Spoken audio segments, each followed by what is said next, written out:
Bonjour, bonjour, bonjour les amis, bonjour les gardiens. J'espère que vous avez passé une belle semaine, que tout va bien de votre côté. Alors, on vous laisse arriver tranquillement. On se retrouve une nouvelle fois donc avec Mélanie Bonsoir tout pour le vous monde. présenter, pour vous présenter une nouvelle émission sur donc la santé et nos animaux, comment les aider et où on va accueillir ce soir donc Léa qui est ostéopathe pour animaux. Alors Mélanie, si tu veux bien réexpliquer, voilà, à nos internautes, ben, qu'est-ce que c'est justement que cette émission qu'on a co-créée ensemble? Oui, donc notre but, c'est de vous présenter des professionnels de la santé animale pour qui le bien-être ainsi que la reconnexion entre animaux, humains, végétaux est une priorité. Notre désir est de rassembler des êtres qui œuvrent pour les animaux et qui comprennent et ressentent l'influence que les humains peuvent avoir sur le vivant et ce qui les entoure. Nous souhaitons ainsi ouvrir des professionnels euh, ainsi que les gardiens aux différentes méthodes de soins aux animaux afin que chacun puisse trouver l'accompagnement adéquat qui conviendra le mieux. Donc ce soir, nous avons l'immense joie d'accueillir Léa.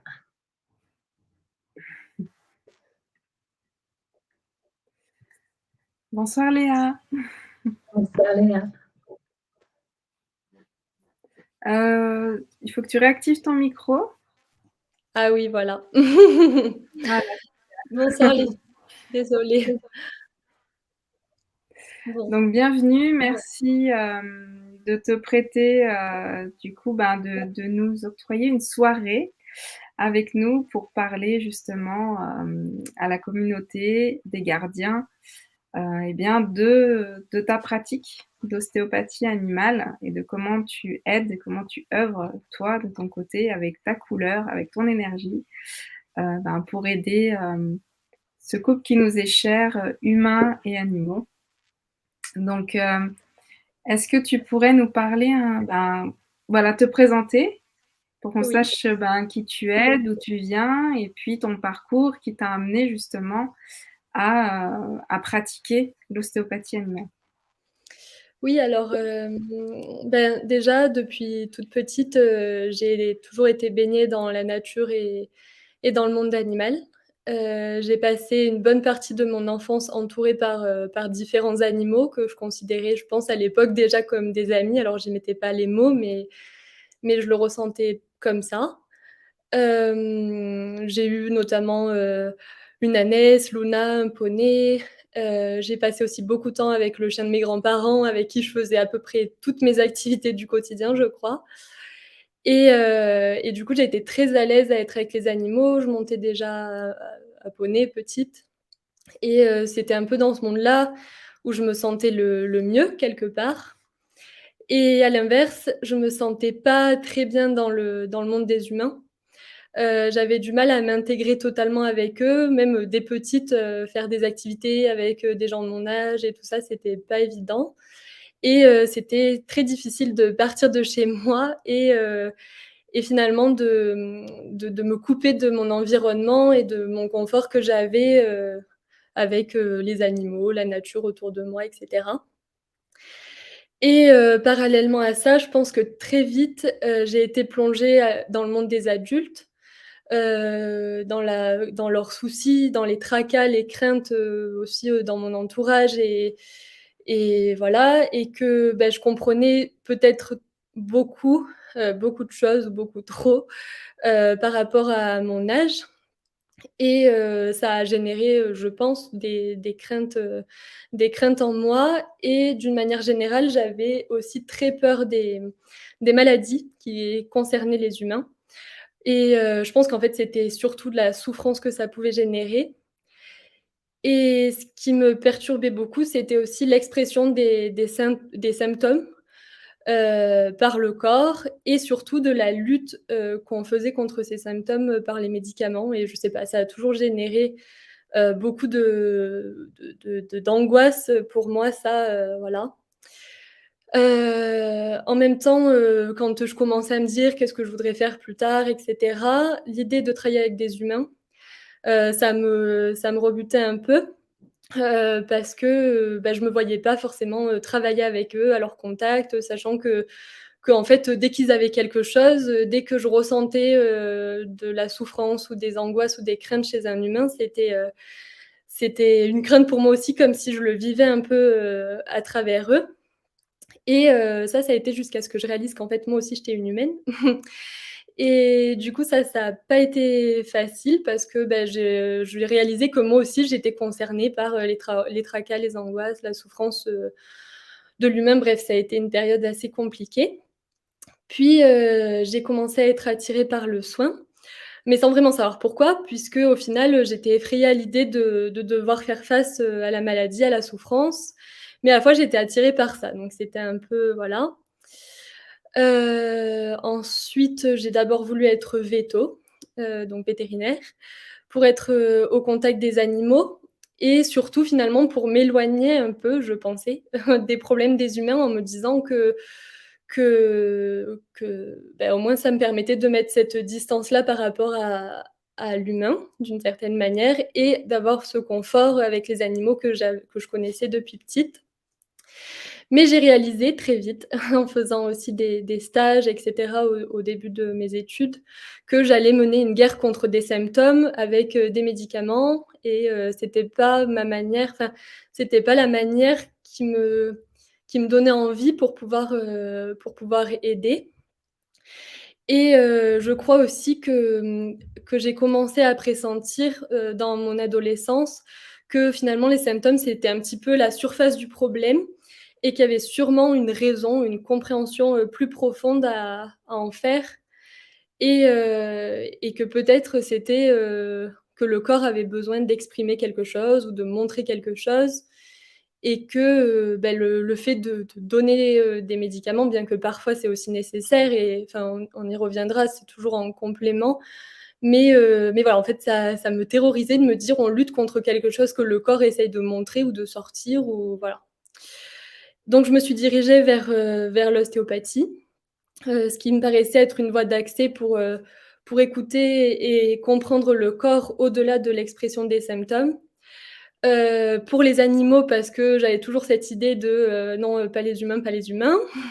Bien que maintenant j'y revienne et que j'aimerais pouvoir aussi parfois, souvent accompagner, l'humain de l'animal, enfin bon, on en reparlera et aussi je pense que les animaux, c'était parce que, enfin je me sentais plus proche d'eux et à la fois avec une plus grande capacité à moins m'identifier à leurs soucis, à leurs problèmes et du coup à moins le prendre comme si c'était pour moi, à moins le vivre comme si c'était moi qui vivais ça. Alors, ça le fait un peu, mais ça me le fait toujours moins quand même qu'avec les humains, quoi. Voilà et du coup, je pense que cette voie de l'ostéopathie, ça m'a permis au cours de mes études et ça me permet encore aussi de m'accompagner moi-même, dans la compréhension de la vie, en termes de santé et en termes de, bah, OK, les symptômes, OK, mais c'est pas il y a pas que ça, enfin, c'est sûrement ça cache autre chose et puis petit à petit, je comprends, enfin, parce que je suis aussi dans encore ce processus-là, je comprends que les symptômes, c'est le signe que le corps répare quelque chose, que c'est comme un signe de guérison et que finalement, c'est le souci, c'est que quand les symptômes, ils en finissent pas et que le corps, il s'en sort pas, c'est sûrement qu'il manque de moyens ou de ressources pour y arriver et en fait, l'ostéopathie, ben, c'est un peu comme ça que je la vois, c'est, apporter aussi les ressources nécessaires à l'animal dans tout son être pour pouvoir l'aider à trouver de lui-même ses propres solutions. Voilà. Voilà pourquoi j'en suis arrivée là.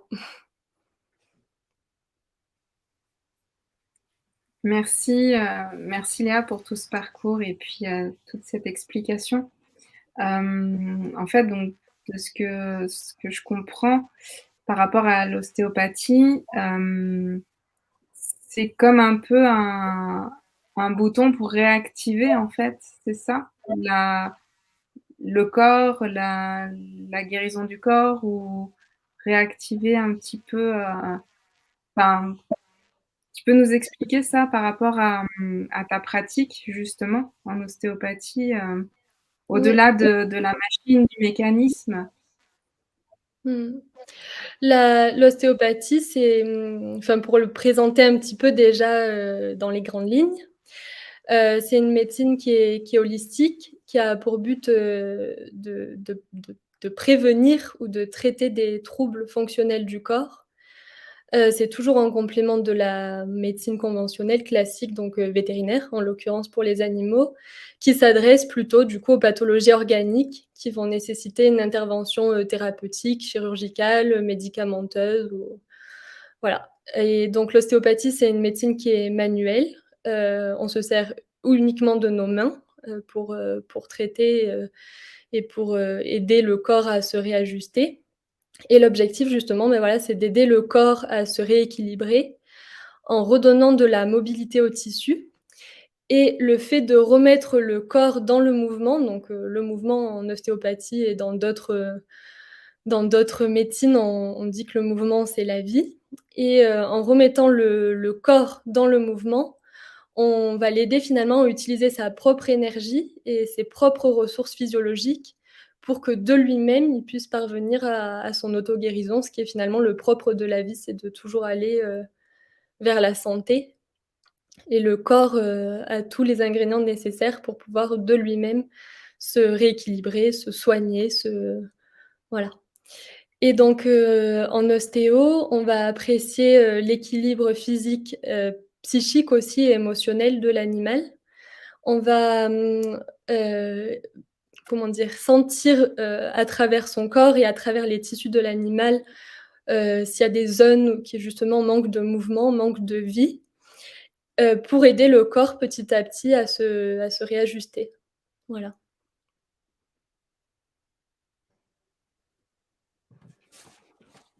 Donc en fait, tu voyages avec l'animal et tu travailles aussi avec, le ressenti que tu développes au fur et à mesure, en fait, de tes pratiques. Oui, c'est ça, c'est vraiment un développement qui se fait au fur et à mesure. Moi, je suis toute jeune dans l'ostéopathie et pour avoir entendu des personnes qui ont beaucoup plus, d'années de pratique, elles se considèrent aussi encore jeunes souvent dans l'ostéopathie parce que finalement on apprend, au fur et à mesure des rencontres, des différents animaux, des différentes sensations et perceptions qu'on peut avoir et c'est petit à petit en fait où de nous aussi on est d'une certaine manière enseignés par la vie à mieux guider, mieux accompagner, mieux écouter, mieux ajuster, voilà.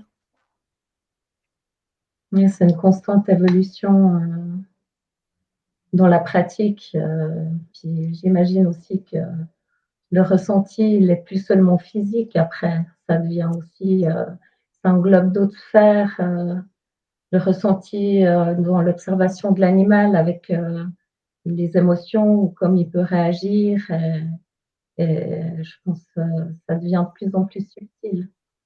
Oui, c'est ça, c'est Mmh. qu'en en ostéopathie en tant que telle, vraiment dans l'ostéopathie comme on apprend,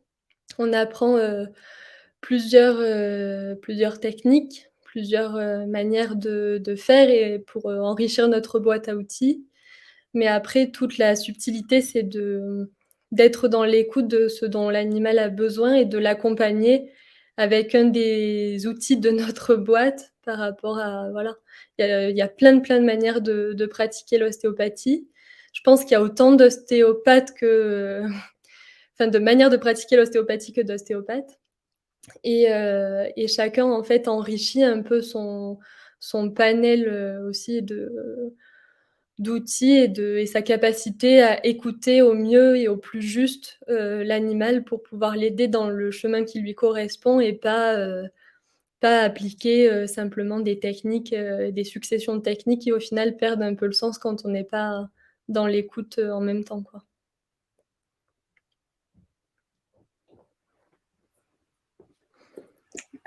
Par rapport justement et ben, en fait, aux animaux.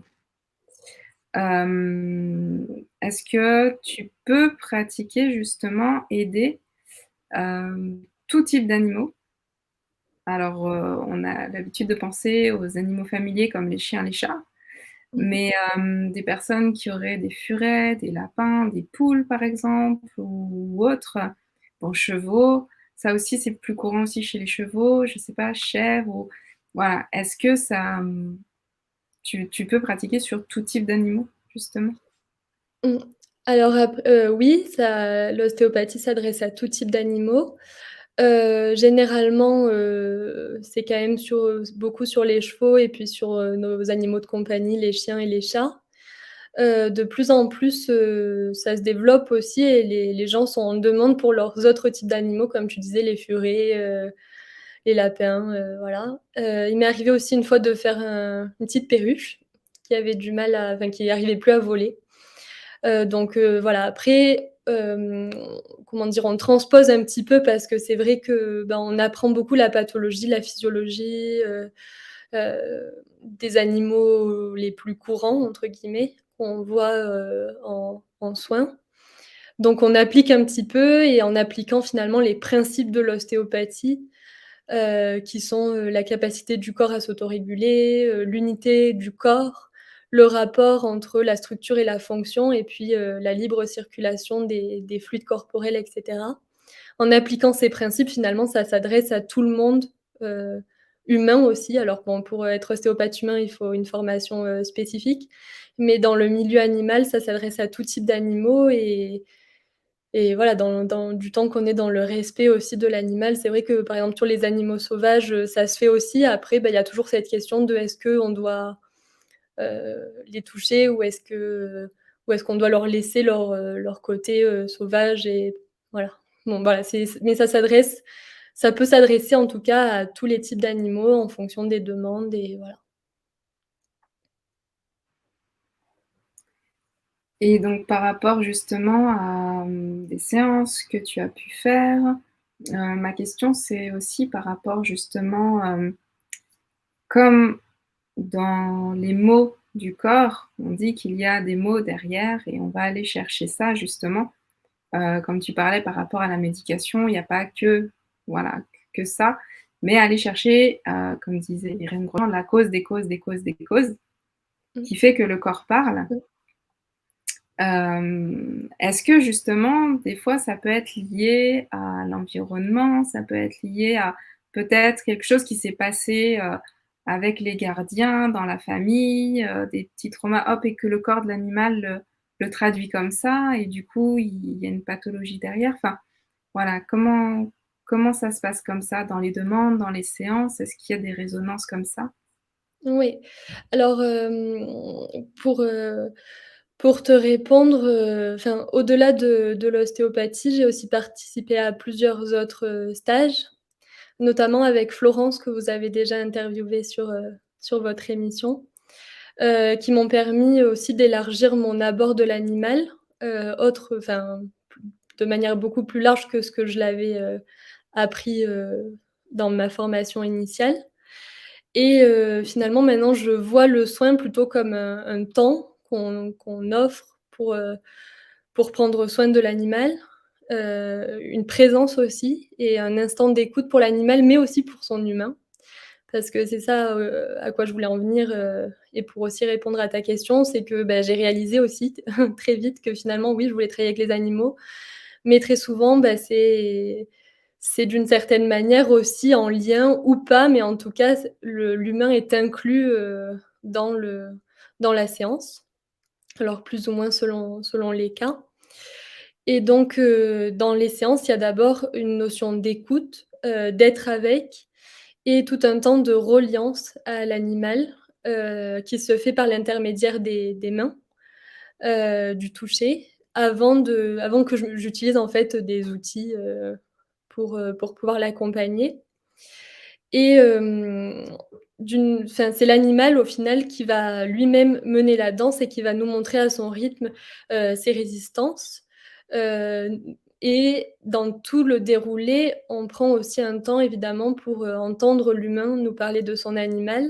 Alors à travers ses filtres évidemment, mais c'est aussi des informations et de prendre le temps aussi de voir un petit peu, ce qui se passe entre l'animal, son environnement, ses humains, ses référents ou éventuellement les animaux avec lesquels il vit et donc il y a tout un temps qu'on offre aussi pour avoir cette compréhension beaucoup plus globale parce que comme tu dis, souvent c'est relié, avec ce qu'il y a enfin avec ce qu'il vit et heu et du coup pendant les séances, c'est vrai que je me sens un petit peu comme un point d'appui sur lequel l'animal va venir se déposer pour arriver à comprendre finalement petit à petit, ce qu'il vit, dans son quotidien, ce qu'il a vécu peut-être dans son passé et oui, c'est une écoute beaucoup plus large, que simplement, l'ostéopathie et ce qu'on peut voir, dans le corps.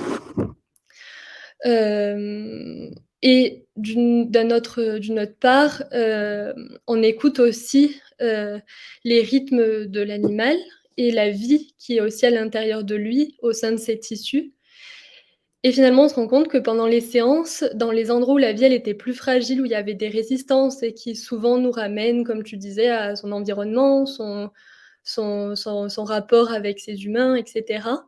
À mesure de la séance, on voit le corps qui va commencer à reprendre un peu des vibrations, de la couleur et du mouvement et c'est ce qu'on cherche en ostéopathie et petit à petit, lorsque le corps, il a assez sorti, et nous a assez montré tout ça, ça se dépose et c'est souvent comme ça que les séances se terminent. Voilà. Je sais pas trop si j'ai répondu à ta question, mais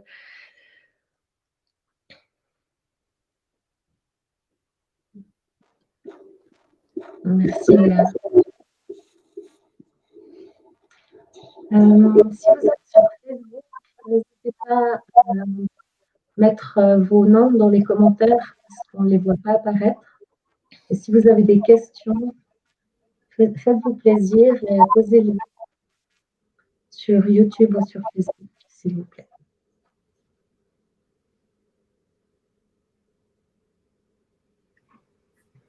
Oui, n'hésitez pas, on est là ce soir, c'est l'occasion d'aller poser des questions à Léa, ne serait-ce que sur la pratique, enfin, si vous avez des questions, voilà, par rapport à vos animaux, si peut-être, bon, on n'est pas là pour faire une séance, mais voilà, si elle peut vous dire oui, l'ostéopathie peut aider, sans doute, enfin voilà.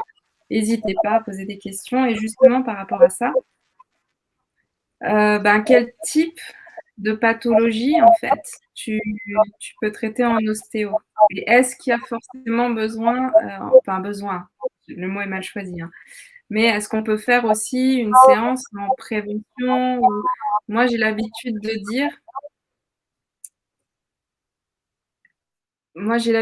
dire quand je fais une séance pour moi-même déjà en ostéo une fois par an pour la révision. Voilà. Je me dis pour voir si tout va bien, tout est OK, tout ça et je me dis: «Est-ce que pour nos animaux, est-ce que ça pourrait aussi les aider une séance une fois par an ou tous les 2 ans, voilà, d'ostéo pour voir si tout circule bien, s'il y a rien de bloqué et cetera?» alors, oui, effectivement, bon, déjà, ça s'adresse à beaucoup de pathologies, excepté donc, les pathologies organiques, qui nécessitent l'intervention d'un vétérinaire. On intervient toujours en complément, des autres, pratiques, donc la médecine conventionnelle, la communication animale, la kinésio, voilà. Bon, il y a enfin, vous êtes bien placés pour le savoir puisque vous nous présentez quelqu'un, chaque mois, c'est chouette. Et du coup, oui, ça s'adresse, vraiment à comment dire? Beaucoup de soucis que les animaux peuvent rencontrer. Ça peut être, des problèmes, locomoteurs, vraiment de l'appareil musculo-squelettique. Ça peut être des soucis digestifs. Alors souvent, on s'adresse plutôt, nous, aux pathologies chroniques. Les pathologies aiguës, on réfère, à un vétérinaire. En fait, on apprend, à pouvoir faire, ce qu'on appelle un diagnostic d'exclusion pour savoir si on peut prendre en charge l'animal ou s'il doit d'abord voir, le véto, lorsque les pathologies sont aiguës et nécessitent, des antidouleurs, des anti-inflammatoires, voilà. Bon après ça, c'est le véto qui pose le diagnostic. Nous on le fait pas et après ça peut s'adresser, aussi à des problèmes, comme on l'a évoqué tout à l'heure, à des problèmes émotionnels, des problèmes de comportement, des problèmes en lien avec, son environnement, sa famille puisque, ben, aussi, on a un rôle, d'écoute et d'accompagnement pour pouvoir conseiller au mieux et puis très souvent, on retrouve des comment dire? Des émotions ou des problèmes psychiques qui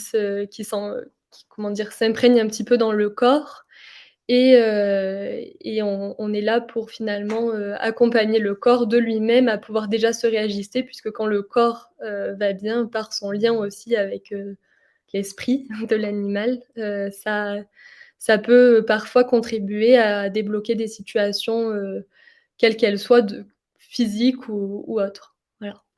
Après, en ostéo, ce qui est assez important, c'est que, on considère que la libre circulation des fluides corporels, elle est très importante, d'une part pour apporter les ressources nécessaires aux différents tissus, mais aussi pour aller collecter et épurer, les déchets du métabolisme et pour cela, c'est vrai que c'est bien de pouvoir voir l'animal en prévention, heu quand il y a appel aussi de l'humain, pour aider et accompagner son animal.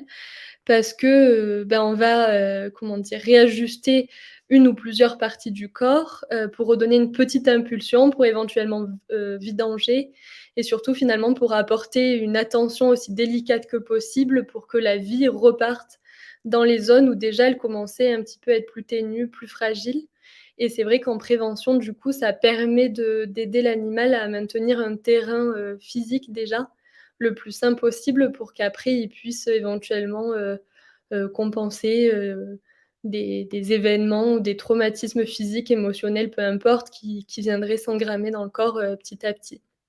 Voilà.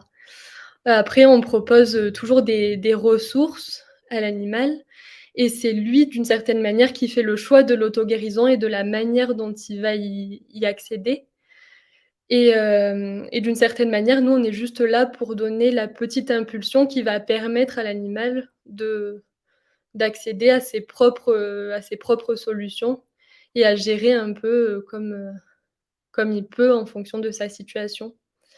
Après je sais, j'ai conscience que je ne vois pas tout, j'ai pas conscience non plus de tout ou en tout cas d'une toute petite partie, de la vie, qu'il se passe, pour l'animal, dans son environnement et cetera. Mais j'essaye au mieux, en tout cas, de me laisser rencontrer par l'animal qui exprime, ce qu'il a besoin de laisser sortir et j'essaye de m'ouvrir le plus largement possible pour comprendre et pour pouvoir accompagner et en tout cas essayer de me rapprocher de la cause de son souci pour pouvoir lui proposer des ressources pour s'en sortir, voilà. Après, je pense qu'on a surtout un rôle d'apaisement et que le fait de créer du lien en s'intéressant à l'autre, rien que ça, parfois ça suffit à réactiver des processus biologiques, la régénération aussi du corps, voilà. Ouais, ça résonne ce que tu dis, dans le sens où quand l'animal, rien qu'à écouter, enfin, je sais que dans la pratique de la connexion, le fait qu'il y ait cette écoute, qu'il ait pu, décharger, en fait, ce qu'il avait, rien que là, on peut voir Mmh. déjà un changement, en fait, un apaisement dans l'énergie, puis même dans le comportement donc ouais, ouais, ça résonne vraiment ce que tu dis et justement, je me posais, cette question parce que, est-ce qu'il t'est déjà arrivé ou tu as déjà eu des collègues qui sont tombés sur un animal, mais vraiment récalcitrant? Dans le sens où il ne souhaitait pas d'aide du tout et que du coup la séance n'a pas pu se faire parce que justement lui, estimait qu'il n'avait pas besoin de cette aide-là. Mmh. Alors, ça m'est déjà arrivé de rencontrer des animaux déjà qui étaient difficiles à toucher, tout simplement.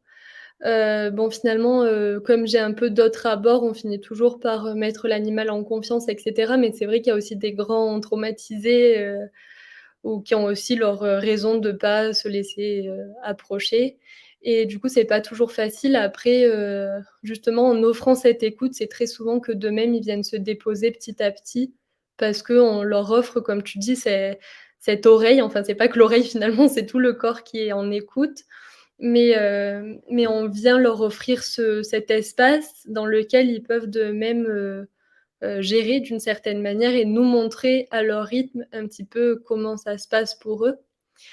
Après, c'est arrivé, de voir, un chien une fois où, j'avais la sensation de pas pouvoir, d'une certaine manière, rentrer en contact avec son corps physique et comme si finalement il y avait un mur immense, entre moi et l'animal et après, ben, la question c'est toujours de savoir est-ce que c'est ma posture qui n'était pas correcte pour que l'animal puisse venir se déposer?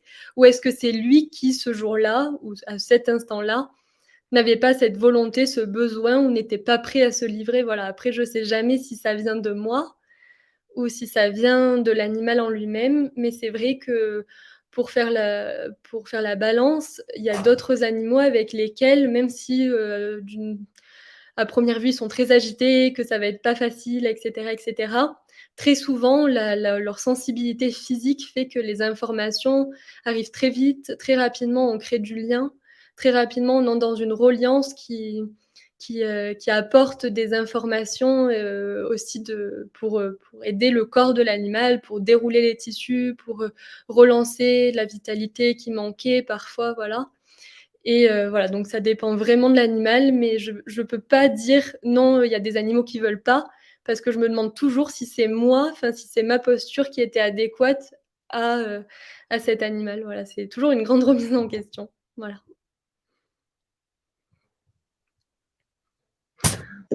Parce qu'en fait, tu apportes des ressources aux animaux, mais dans le sens où ce que tu fais, c'est une proposition ou bien il y a de toute manière un mouvement qui se crée?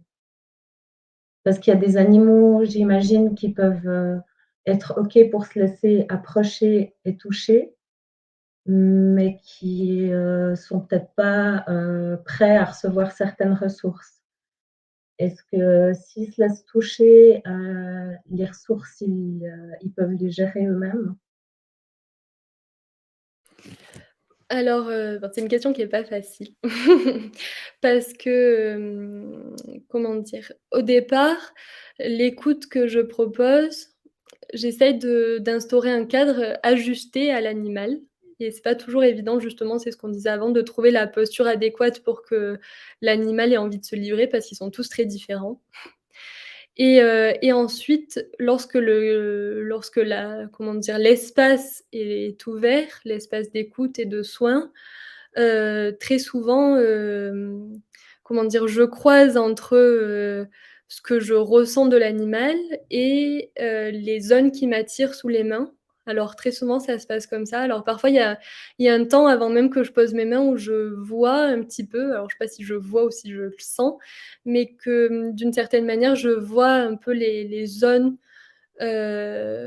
où ça circule pas bien, où il y a moins de vitalité, ou alors des zones plus denses où il y a des zones de rétention un petit peu, voilà. Déjà, avant même de poser les mains, souvent ça me vient un peu comme ça et ensuite en posant les mains, j'écoute, les différentes parties de l'animal, alors toujours avec son accord et toujours en gardant une oreille attentive. Alors l'oreille, le corps attentif au moindre changement pour me réadapter et toujours être dans la danse d'une certaine manière avec l'animal et en écoutant les différentes parties de son corps, ça me permet de voir alors ça c'est un ressenti très physique finalement, même si c'est des mouvements subtils qu'on ne perçoit pas, juste en caressant l'animal, mais en apportant cet espace d'écoute.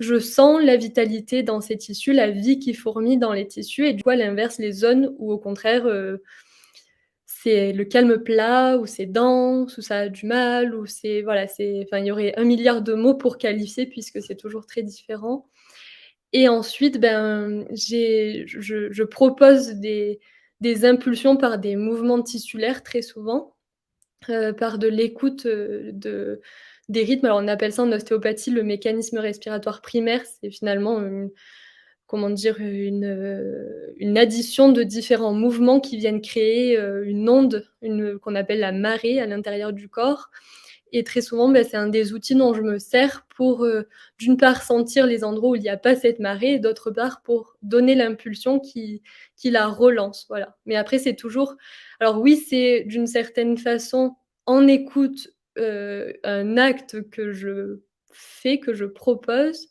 mais ça reste plus de l'ordre de la proposition dans le sens où après voilà, c'est est-ce que le corps va prendre ces ressources-là aujourd'hui? Est-ce que c'est de ça qu'il a besoin? Et comment lui, ça va se matérialiser pour lui? Et ça, c'est toujours un peu le comment dire? La constante qu'on ne maîtrise pas, enfin, c'est la vie, c'est toujours changeant et chaque animal réagit différemment.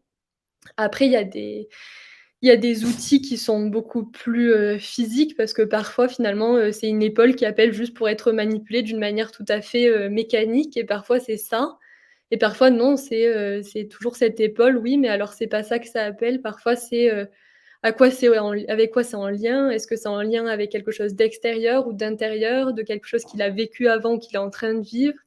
Et parfois c'est de l'écoute et parfois c'est juste, bah, non, là, ça a besoin vraiment de quelque chose de physique et on a besoin de manipuler cette zone pour que, je sais pas, dans le cas, du cheval, que le cheval puisse, réaliser, son activité, voilà, parce que ça s'adresse aussi à des animaux de sport et ça a beau être dans l'écoute, mais il y a aussi un côté, très physique, voilà, mais c'est en fonction des demandes du corps, plus que dans l'idée de me dire: «Aujourd'hui, ça va être physique, aujourd'hui, ça va être», voilà. Non, c'est vraiment, comme je disais avant, c'est une boîte à outils qu'on remplit par, bah, différentes rencontres, différents stages, différentes approches et différentes écoutes qui nous permettent, je pense, de les améliorer et en fonction de ce que ça demande, ben, on se sert de l'outil, dont l'animal semble avoir besoin. Voilà. Et du coup, j'ai, donc un petit questionnement. Hem, En fonction de l'outil, en fonction de manipuler ou pas, enfin voilà, de la séance, est-ce que, peut-être est-ce que, comment dire? L'animal, en fait, ça va travailler aussi après. Tu sais, ça me fait penser un peu aux soins énergétiques qu'on peut faire nous sur l'humain où, il y a des choses qui remontent du passé, des traumas, on voilà et puis on se rend compte que quelques mois après, ben, tiens, on se sent mieux par rapport à telle et telle chose. Est-ce que pour l'animal, ça peut être aussi, hem, suite à la séance, peut-être une semaine, un mois, 2 mois après, là, on voit que, ouais, il y a le résultat, il y a du changement ou même peut-être que parfois ça se fait aussi tout de suite. Mais, j'aimerais avoir ton retour par rapport à ça. Oui, alors, bah, toujours pareil, ça va dépendre beaucoup de l'être animal, de son environnement aussi et de la gestion, de sa vie par ses humains, par ses référents. Mais dans tous les cas, le soin en lui-même a souvent besoin d'un temps, pour s'infuser. Alors j'aime bien parler d'une infusion parce que ça donne vraiment cette sensation de voilà, c'est petit à petit et comme tu dis, parfois c'est très rapide, parfois voilà, il y avait, un chien qui avait, comment dire? Une parésie au niveau d'un postérieur, des difficultés à le mobiliser et cetera. Si la cause était très physique et que finalement, en le manipulant, on lui a permis de libérer, ce qui lui donnait ça, ça peut être instantané. L'animal, remarche, normalement presque directement et à l'inverse, parfois, comme tu dis, ça nécessite un temps beaucoup plus long, pour que le corps puisse, se rééquilibrer, petit à petit de lui-même. Parce que finalement, nous, on n'a pas un rôle, de comment dire? On guérit pas, on fait rien en fait, enfin on fait rien, on donne l'impulsion pour que le corps de lui-même, se serve de ses ressources et de sa propre énergie pour trouver sa solution et parfois ça peut prendre du temps. C'est vrai que, ben, des fois, on a la sensation finalement de pas avoir aidé ou d'avoir rien fait. Et au final, on se rend compte qu'1 ou 2 mois après, ça va beaucoup mieux, Je repense toujours à cet oiseau, alors je sais pas si l'humain de cet oiseau nous écoute, mais on l'a vue au départ, elle arrivait plus à voler, elle avait du mal à se déplacer. On a fait quelques séances et finalement, c'est au bout de 9 mois qu'elle s'est remise à voler alors que ça faisait un bon moment, qu'elle volait plus quoi, donc c'est toujours, beh, voilà, c'est le temps aussi que le corps trouve de lui-même son équilibre. Après, selon les outils qu'on utilise, parfois, rien que physiologiquement, le corps, les structures, les tissus ont besoin d'un temps de reprogrammation d'une certaine manière pour se remettre, en comment dire? Dans le bon sens, si je peux dire. C'est difficile à exprimer, mais voilà. Donc il y a des choses qui sont très instantanées et d'autres qui nécessitent, même parfois plusieurs séances parce que c'est un peu comme un oignon. Au départ, on est sur les premières couches et puis petit à petit, l'animal nous montre de plus en plus autre chose, plus profondément finalement à quoi c'était rattaché et parfois la première séance, on pense avoir trouvé la cause, mais en fait pas du tout. C'était une étape et la fois d'après, il nous montre autre chose qui nous permet de se rapprocher un petit peu plus de, voilà. Mais c'est sans cesse, un réajustement aussi de notre écoute et de notre capacité, à pouvoir, recevoir les informations dont il nous fait part parce que très souvent, ils ont leur solution, heu et c'est à nous de l'écouter pour les accompagner dans cette direction, mais c'est vrai que c'est pas toujours facile. Mentalement, enfin, je veux dire quand le mental, en tout cas pour moi, quand le mental intervient beaucoup, c'est difficile d'avoir toujours ce lâcher prise et ce pour avoir l'accès, plus limpide à à ce qu'il a besoin de nous montrer, de nous faire parvenir. Voilà, mais et c'est pour ça que je dis que j'ai bien conscience que je vois qu'une toute petite partie et que, ben, j'essaye au mieux de pouvoir, avoir une ouverture la plus large possible pour recevoir, les besoins et la manière dont je peux accompagner, l'animal et son humain puisque, ben, parfois, souvent, c'est c'est en lien, pas toujours, mais ça arrive.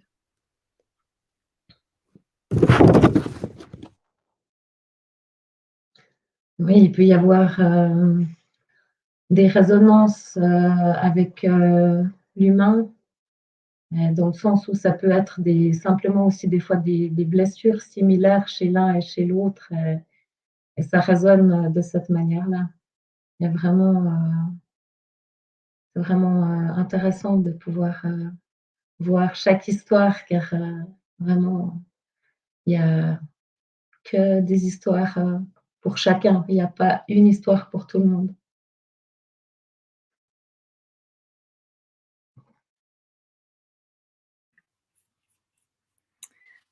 Alors, donc posez vos questions, allez-y, hein. On va les transmettre à Léa. Donc là, j'ai une question d'un utilisateur de Facebook. Par contre, j'ai pas le nom. Je suis désolée. Je vais le mettre à l'écran. Alors, je voulais savoir si l'animal ressentait lorsqu'un des maîtres décède. Est-ce que l'ostéopathie pourrait soulager l'animal? À l'occurrence, un chien. Car depuis le décès, le chien a une sensibilité au niveau du train arrière. Le chien n'a que 4 ans. Merci. Alors, bon, c'est pas évident de répondre comme ça parce que, ben, voilà, il manque aussi ce contact à l'animal, à l'humain, qui s'en occupe et cetera. Mais, c'est vrai que très souvent, bon, l'animal, il est venu enfin, c'est ce que je crois, l'animal, il est venu pour avoir une expérience animale, dans la matière, sur terre et je crois aussi que, l'animal il vient, enfin, comment dire? Il a ses propres valises, qui peuvent, entrer en résonance avec celles de son humain et ils peuvent partager des expériences, physiques ou émotionnelles communes et ce que je pense en l'occurrence, par rapport à ce chien, c'est que, c'est vrai qu'ils vivent aussi émotionnellement les choses un peu de notre manière, bien qu'on ait toujours l'impression que ce soit différent pour eux, mais non, c'est aussi très similaire sur ce point-là et effectivement un traumatisme émotionnel peut, s'engrammer dans le corps comme une énergie un petit peu qui s'enquiste ou qui se retient dans une certaine zone, là en l'occurrence pour ce chien-là au niveau de son arrière-train et qui l'empêche finalement de pouvoir avancer, de continuer donc oui, l'ostéopathie peut éventuellement aider un animal. Après voilà, c'est toujours au cas par cas en fonction de la situation et cetera. Mais c'est vrai que ça peut aider en libérant le corps à aussi libérer, sa part émotionnelle puisque finalement on travaille sur le corps physique mais aussi, beh, sur, les autres corps, énergétiques alors, sans les nommer et tout ça, mais c'est vrai qu'on a, comment dire? On vient aider et un peu déblayer, nettoyer, proposer, des ressources aussi pour ces aspects-là donc oui, oui, ça peut l'aider dans tous les cas ou rien que de lui offrir cet espace dans lequel il peut lui, nous expliquer, voilà, ses résistances, le pourquoi, voilà. Là, en l'occurrence, ça a l'air d'être vraiment en lien avec cet événement. Donc rien que le fait de pouvoir lui offrir ce temps d'écoute d'une manière différente de celle, des humains ou des référents de cet animal, ça pourrait le soulager. En tout cas, je le souhaite pour lui si vous avez l'occasion de pouvoir le montrer. Merci Léa pour ta réponse. Alors je vais partager. Donc Véro qui nous dit: «Merci Léa pour toutes ces infos. Ton approche me parle beaucoup. C'est merveilleux ce que tu peux apporter aux animaux». Tu exerces dans quelle ville? J'exerce, dans toute la région PACA. Je suis dans le 04, mais je me déplace aussi, dans les départements, alentours. Je travaille aussi une certaine partie du temps en Espagne, aux alentours de Barcelone, voilà. Mais bon, pour la France, ça reste la région PACA, principalement.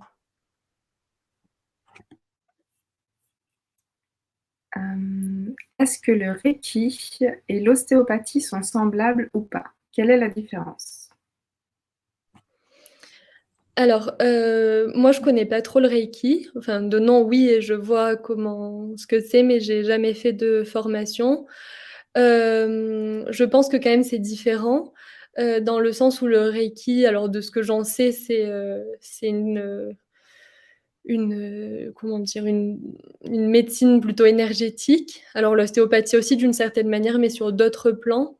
Après j'ai du mal à les comparer, mais en tout cas l'ostéopathie, enfin ça elle s'adresse vraiment à un rayon, heu, un rayon très large, qui s'appuie aussi sur le physique. En ostéo, on n'apprend pas forcément à lire dans les corps énergétiques et cetera, mais après par d'autres formations que j'ai pu faire, je m'en sers un peu aussi, voilà. Je suis désolée, c'est difficile de répondre parce que je connais pas trop et j'en fais pas, donc les comparer, c'est compliqué, mais voilà.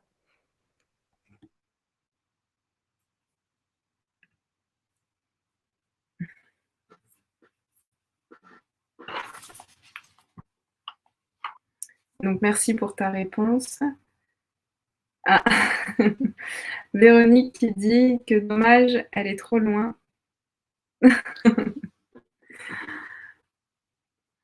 Alors, donc allez-y pour les questions.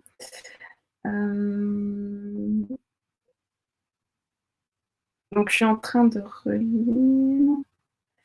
Par rapport à la pratique de l'ostéopathie, ça se fait qu'en présentiel ou ça peut se faire à distance aussi, du coup?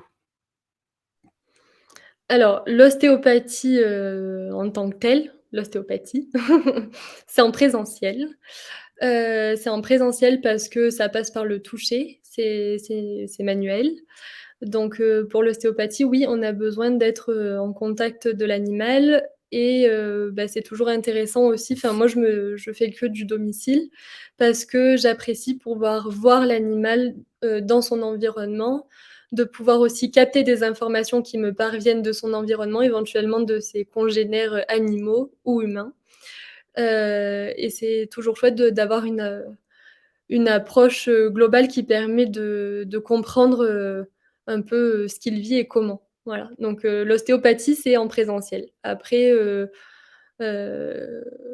des temps d'écoute, et de soins peuvent s'offrir aussi à distance, mais c'est un peu hors cadre de l'ostéopathie, bien que moi je me serve aussi de ça, mais voilà, l'ostéopathie non, c'est avec l'animal.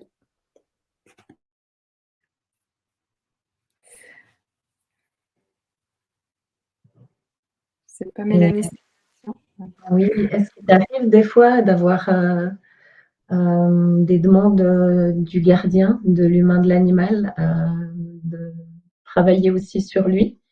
Si des fois, il en ressent le besoin ou il sent la résonance quand tu vas sur l'animal, par exemple et l'animal, a un manque, d'énergie à un endroit, ça circule pas bien et puis, son humain se rend compte que lui, dans son corps, il a aussi des petits soucis qui vont dans ce sens-là? Est-ce que des fois tu as des demandes aussi, de pratiquer, sur eux? Alors, oui, ça arrive. Parfois même, des fois, on m'appelle, «Bonjour, est-ce que vous faites les humains?» sans m'avoir demandé pour un animal, ils ont pas d'animaux. Après, alors je le fais d'un point de vue ostéopathie, je le fais pas, tout simplement parce que légalement, c'est pas possible. Il y a pas de passerelle dans ce sens-là et l'école que j'ai fait me permet uniquement de travailler sur les animaux. Après, dans la pratique, je le fais pas ou très peu, ou en tout cas, c'est plus de l'ostéopathie parce que, bah, comme je vous ai dit juste avant, l'humain, voilà. Bon, bien que de plus en plus, ça m'attire aussi et je me dis: «Qu'est-ce que je pourrais faire, peut-être comme, autre formation?» alors rien à voir avec l'ostéopathie parce que, ben, je pense que c'est des choses enfin, ça se relie d'une certaine manière, mais d'un point de vue humain, légal, ça ne se relie pas, pour l'instant. Peut-être un jour, il y aura des passerelles dans l'autre sens. Après par contre, ça m'est arrivé, pour la petite anecdote, une fois de travailler sur un chien et finalement d'avoir la sensation que le chien était l'interface, pour, son humain et en ayant les mains posées sur le chien, au final, j'avais la sensation que j'avais les mains posées sur son sur son humaine. Et d'ailleurs, l'humaine qui était, très très réceptive et très sensible aussi et très à l'écoute, m'a dit alors que je lui en avais pas parlé, enfin, j'étais en train de travailler sur le chien en me disant: «Bon, tu travailles sur le chien, mais c'est pas le chien que tu travailles parce que c'est pas la demande de l'animal» et l'humaine, me dit: «Ah, c'est bizarre, ça me travaille dans le dos, je le ressens et tout ça» et bon voilà, je lui ai un petit peu expliqué, mais c'est vrai que parfois ça se transpose comme ça, c'est assez curieux d'ailleurs parce que voilà, mais c'est un petit peu, voilà. Ah, c'est génial et puis, bah, j'espère qu'un jour il existera un pont entre les 2, que les ostéopathes, humains, et les ostéopathes, pour animaux pourront collaborer déjà dans un premier temps et puis, que les choses s'ouvrent aussi dans ce sens-là, qu'il y ait un petit peu moins de restrictions aussi. Parce que c'est vrai que je pense que quand on peut, amener enfin, travailler avec ses mains sur un corps, et avec son ressenti, on peut le faire, sur un humain ou sur un animal sans forcément partir dans des techniques. Mais voilà, c'est après c'est aussi, le ressenti qui est un fil conducteur, j'ai envie de dire. Donc, on saura où diriger les mains. En tout cas, ben, avec ma pratique de soins, d'accompagnement énergétique, c'est c'est vraiment ça, c'est cette, voilà, ces liens qui se créent comme ça, entre les 2 et puis, pouvoir, ressentir et chez l'un et chez l'autre. Donc, je pense que si au niveau énergétique, c'est possible, ce sera aussi, possible au niveau de la kinésiologie, de l'ostéopathie et d'autres pratiques. On est tous des mammifères. Après, les ostéopathes humains, peuvent faire des formations complémentaires pour pratiquer sur les animaux. C'est vrai que pour l'instant, ça n'existe pas encore dans l'autre sens. Heu et après, comme tu dis, on est tous des mammifères, ça fonctionne à peu près tout pareil. Après, je pense que ce qui diffère, c'est que, par exemple, la pathologie est différente et qu'en tant qu'ostéopathe, alors vraiment dans le cadre de l'ostéopathie, hein, sans parler des soins, beaucoup plus larges aussi que je pense proposer, en plus de l'ostéo. Mais pour rester vraiment dans le cadre de l'ostéopathie, hem, on a besoin de connaître la pathologie de l'espèce concernée, donc animale ou humaine, pour pouvoir, comment dire? Savoir aussi quand, c'est pas de l'ordre de l'ostéopathie, mais que ça nécessite une intervention, plus conventionnelle et aussi pour pouvoir aider et accompagner et prendre en charge sur certaines pathologies chroniques qui, pour certaines, sont vraiment différentes entre l'humain et l'animal. Et c'est vrai que, par exemple, sur l'animal, il y a des pathologies chroniques qu'on est capable d'accompagner, pour, toujours apporter des ressources à l'animal en complément parfois aussi d'un traitement de longue durée et cetera. Et ça, on peut le faire parce qu'on sait les mécanismes, physiopathologiques et cetera et je pense que c'est un peu ça pour l'instant qui fait barrage dans l'autre sens. Après ce qui est étonnant, c'est un ostéopathe humain peut pratiquer sur l'animal sans pour autant forcément trop connaître la pathologie animale et cetera, mais bon ça c'est voilà, malheureusement, j'espère aussi que ça pourra changer, mais dans un espace, de soins et d'écoute beaucoup plus large évidemment que très souvent, j'aimerais aussi pouvoir avoir, comment dire? Aussi me débloquer moi-même de ces peurs en lien avec, l'humain, ce qu'il peut ressentir, sa souffrance et cetera ou je sais pas si c'est de l'empathie ou je sais pas, mais parfois c'est très difficile à gérer pour moi, voilà. Bon ça c'est plus personnel, mais après, c'est vrai que très souvent, ben, je suis confrontée à des animaux où je sais plus quoi leur proposer pour les aider parce qu'en fait, c'est pas ça, c'est presque, un cri d'alerte: «Aide de mon humain» et moi, bah, ça va aller mieux si finalement l'humain, ça va mieux aussi et c'est vrai que parfois, bah, je me sens un peu limitée par rapport à ça. Mais c'est aussi pour ça, bah, qu'on travaille en collaboration avec plusieurs personnes parce que, bah, ça arrive parfois de dire: «Écoutez, là, moi, j'ai fait tout ce que j'ai pu avec mes moyens là de maintenant. Peut-être, demain ça sera autrement, mais pour l'instant j'ai fait avec mes moyens comme je pouvais et du coup, bah, je vous conseille d'aller voir telle personne ou de pour, continuer l'accompagnement parce que moi je suis à ma limite pour l'instant, j'aimerais aussi qu'il y ait moins de limites, mais des fois il y en a, voilà.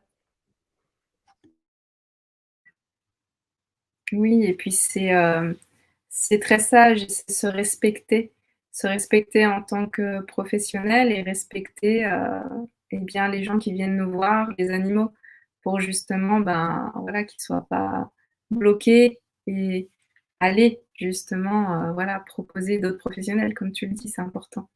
C'est important de collaborer, de travailler tous ensemble parce que notre objectif, c'est d'aider et d'aider avec un panel justement de professionnels. Donc c'est très sage, c'est sûr.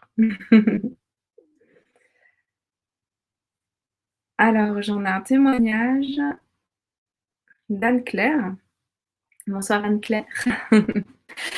Alors, quand Léa fait une séance à mon chien Poppy et que je le sens s'apaiser au fur et à mesure du soin, cela m'apporte instantanément beaucoup de sérénité à moi aussi. Du coup, il y a un soin couplé. Merci beaucoup Anne-Claire. Un bisou et à toi et à Poppy. Hem, alors, j'ai quelques petites questions. Toujours pour parler un peu des pathologies, par rapport justement aux femelles en gestation, aux femelles gestantes. Est-ce que ça t'arrive d'intervenir, pour justement que ça se passe bien ou après justement les naissances, pour aider l'animal à tout se remettre bien en place, est-ce que tu es déjà intervenue sur des pathologies comme ça? Alors, oui, ça m'est déjà arrivé, notamment chez le chien. Généralement, on attend quand même les premières semaines, le temps de l'implantation de l'embryon et cetera, parce que c'est quand même important de respecter à ce moment-là le comment dire? La nature qui à ce moment-là, il y a beaucoup de modifications au niveau énergétique, au niveau physique, métabolique et cetera. Après par contre par la suite, avant la mise bas, sur certains ça m'est déjà arrivé de voir, une chienne par rapport à ça, justement qui avait eu un petit trauma et on voulait s'assurer déjà que tout allait bien et que, bah, au niveau notamment du bassin, de la filière pelvienne et cetera, tout était libre aussi pour faciliter le passage des chiots.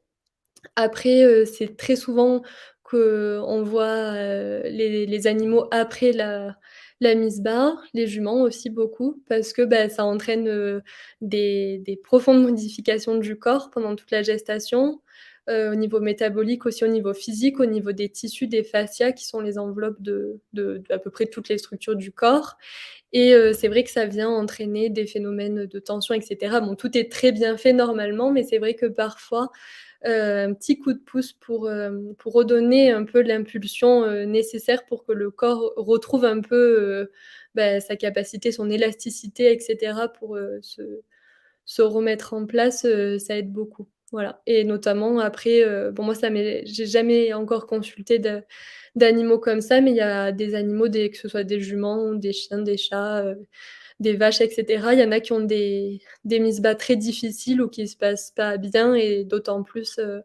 dans ces cas-là, l'ostéopathie est très bien aussi, notamment aussi pour les problèmes de fertilité. Enfin voilà, il y a plusieurs choses qui peuvent se faire autour de la gestation et mais voilà, toujours dans cette idée d'accompagnement, on fait rien en fait, juste on écoute, on voit, ce dont le corps a besoin et j'insiste beaucoup là-dessus parce que, enfin je comment dire? Je l'ai appris aussi, de cette manière-là, mais on a tendance à faire, à appliquer des techniques et cetera, mais en fait non, c'est juste, proposer l'écoute et voir les outils que ça appelle, quel que soit le motif de la consultation.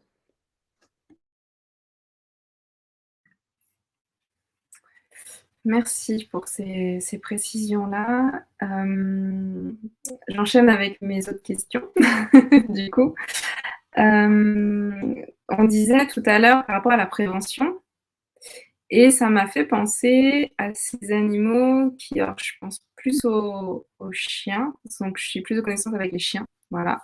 Mais, comme tu vois, les bergers allemands qui ont souvent des soucis de train arrière, notamment, est-ce que justement de faire des séances assez tôt, assez jeunes avec eux par rapport à cet éventuel problème qu'ils pourraient avoir vu la race, ça peut aider justement, je sais pas, à faire circuler, assouplir ou à ce qu'il y ait moins de soucis de ce côté-là? Oui, alors c'est vrai qu'on voit très souvent des chiens, qui sont, ou pas encore classifiés comme dysplasiques. Alors ça, c'est des classifications d'humains, qui en fait est une malformation, une mauvaise conformation au niveau des hanches et comme tu l'as dit, c'est vrai qu'il y a certaines races de chiens qui sont prédisposées à ça et qui ont un terrain au niveau génétique qui les prédispose à cette pathologie. Après, on s'est rendu compte, il y a eu beaucoup d'études en ostéopathie qui ont été faites là-dessus, notamment qu'en régulant les tensions de croissance, qu'elles soient au niveau du système nerveux, au niveau musculaire, au niveau fascia et cetera, ça permet, finalement, même si l'animal possède un terrain propice au développement de cette pathologie, ça permet, souvent d'en limiter les risques, le développement et éventuellement les conséquences et du coup, chez le chien en croissance, c'est très intéressant avant même que, il puisse commencer à y avoir des déformations, de pouvoir l'aider et accompagner les tissus à se dérouler progressivement pour éviter les tensions qui finalement conduisent, heu, à la déformation de la hanche. Alors après la dysplasie, c'est assez compliqué et il y a plein de facteurs et il y a beaucoup de polémiques à ce sujet. Mais d'un point de vue très pratique, enfin, je veux dire par expérience, j'ai vu quelques chiens qui présentaient, cette pathologie déjà diagnostiquée et avérée, parce qu'on parle pas de dysplasie tant qu'il y a pas eu un diagnostic, vétérinaire posé dessus. On parle, peut-être d'un problème de conformation dans les hanches, enfin bon, peu importe. Le terme dysplasie, c'est vraiment réservé à un diagnostic qui a été posé par radio et cetera et cetera. Mais dans tous les cas, tous les soucis qu'il peut y avoir au niveau des hanches, par expérience, c'est vrai qu'en y intervenant tôt et régulièrement, heu, on limite, l'apparition de boiteries ou de conséquences dues à cette mauvaise conformation.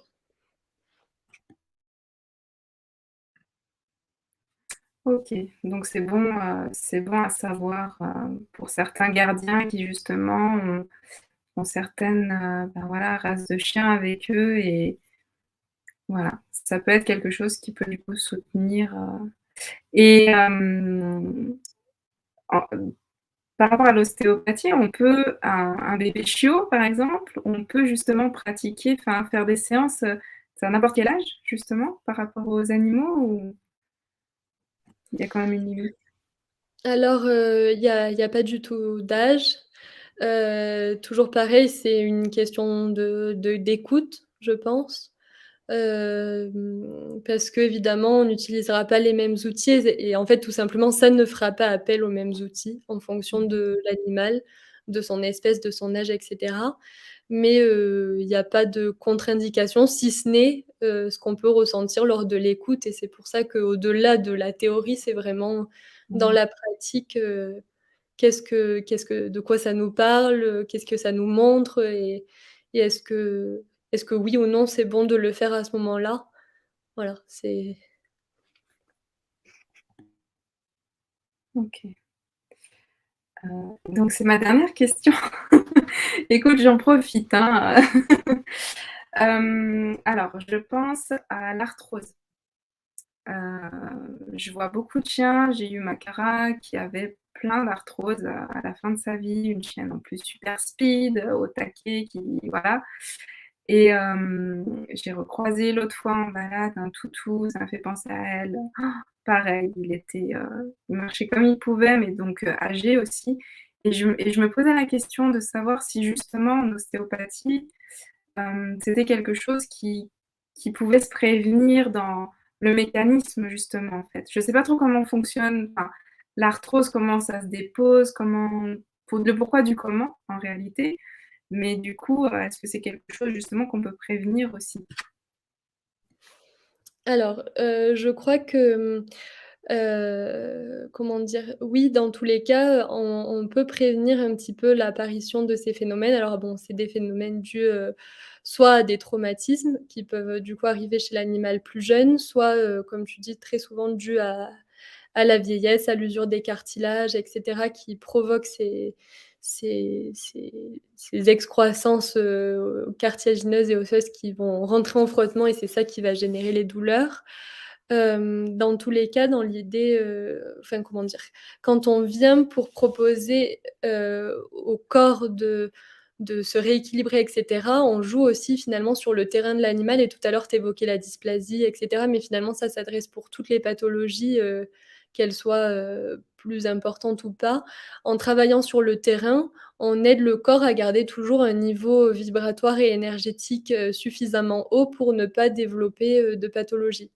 Après dans le cas de l'arthrose, il y a une usure qui de toute manière, je pense, est d'une certaine manière inévitable. Alors ça touche, des animaux plus que d'autres, mais pour voir pas mal d'animaux assez vieux ou vieillissants, c'est vrai que, le fait déjà de l'aider à se réajuster et à lever un peu les compensations qui entravent le mouvement, ça fait que, comment dire? On maintient une certaine mobilité qui permet au corps de ne pas avoir à déposer, des phénomènes arthritiques et cetera, puisque voilà, il y a une meilleure santé générale, un meilleur mouvement, une meilleure énergie et comme toute pathologie, que ce soit pour l'arthrose ou autre, ça permet au corps de gérer avant d'en arriver à ce point, voilà. Très souvent aussi, les phénomènes arthritiques, c'est dû à de l'acidité, et l'acidité, c'est souvent, du stress qui se loge dans les tissus et cetera. Alors pas que, mais c'est aussi ça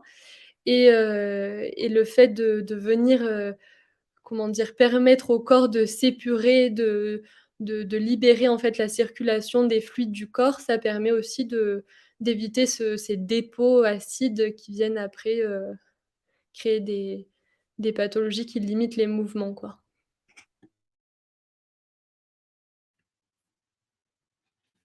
OK, bah, merci en tout cas pour toutes ces réponses. Merci beaucoup. Est-ce que tu avais peut-être d'autres questions ou d'autres choses, Mélanie, de ton côté? Hem, non, j'ai envie de dire, bah, par rapport à ce que tu viens de dire au sujet de l'arthrose ou de la dysplasie de la hanche, je pense justement que l'avantage de toutes, ces médecines intégratives, ces possibilités, à côté, c'est justement la prévention parce qu'avec, ces pathologies-là, on peut aussi, prévenir, et soutenir par d'autres biais. Je pense que, bah, c'est aussi, l'avantage, d'avoir connaissance de ces différentes, professions. Ça nous permet justement de nous rendre compte, des différents soutiens qu'on peut amener à l'animal et puis, prévenir un maximum, justement quand il y a des pathologies courantes chez certaines races ou qu'il y a une hérédité, vraiment, intéressant de montrer les différentes possibilités d'accompagnement et il y a des accompagnements qui peuvent se cupler ensemble aussi.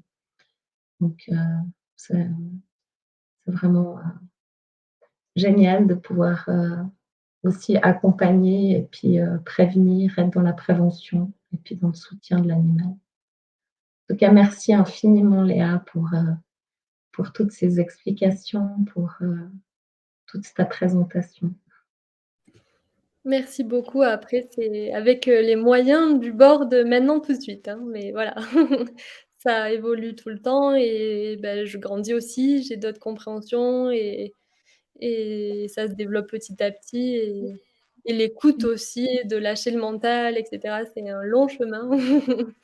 Mais donc là, je vous réponds avec ce que je ressens là, maintenant. Après, c'est pas une vérité, enfin, c'est ce que je crois être, au plus juste, de ce que je ressens, de ce que je peux vous dire, mais voilà. Mais c'était avec plaisir de partager, avec vous, avec vous 2. Merci beaucoup de m'avoir invitée et puis je trouve que c'est une super idée de faire cette émission parce que même moi, je découvre des choses et c'est vraiment très intéressant.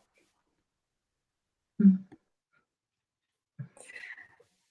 Eh ben, merci beaucoup en tout cas et à vous aussi qui nous regardez.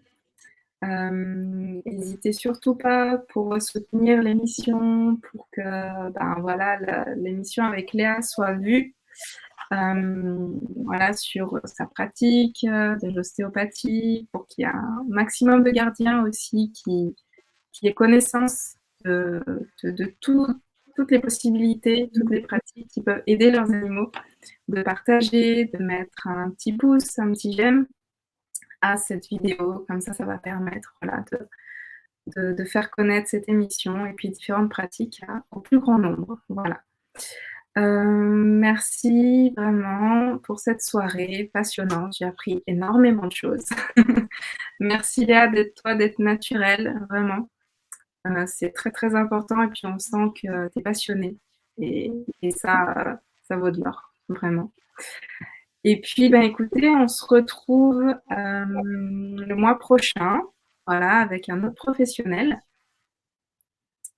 Et si vous êtes vous aussi professionnel de santé animale, que vous souhaitez partager votre pratique, voilà, tout comme Léa, et ben, c'est avec grand plaisir qu'on vous accueillera avec Mélanie. N'hésitez surtout pas à nous contacter via Messenger, l'une et l'autre, peu importe. Et puis de là, on fera connaissance, on discutera ensemble. Et puis, pourquoi pas une petite émission, voilà, pour présenter justement votre pratique dans la santé et les animaux. Oui, merci Léa, merci pour ta douceur et puis, on sent vraiment tout l'amour que tu mets dans ton travail, dans ton œuvre, j'ai envie de dire, parce que moi, c'est une œuvre pour le vivant. Merci et merci à tous pour votre présence aussi. Merci beaucoup les filles. À très bientôt, très belle soirée. À bientôt, au revoir. À bientôt. Bye bye.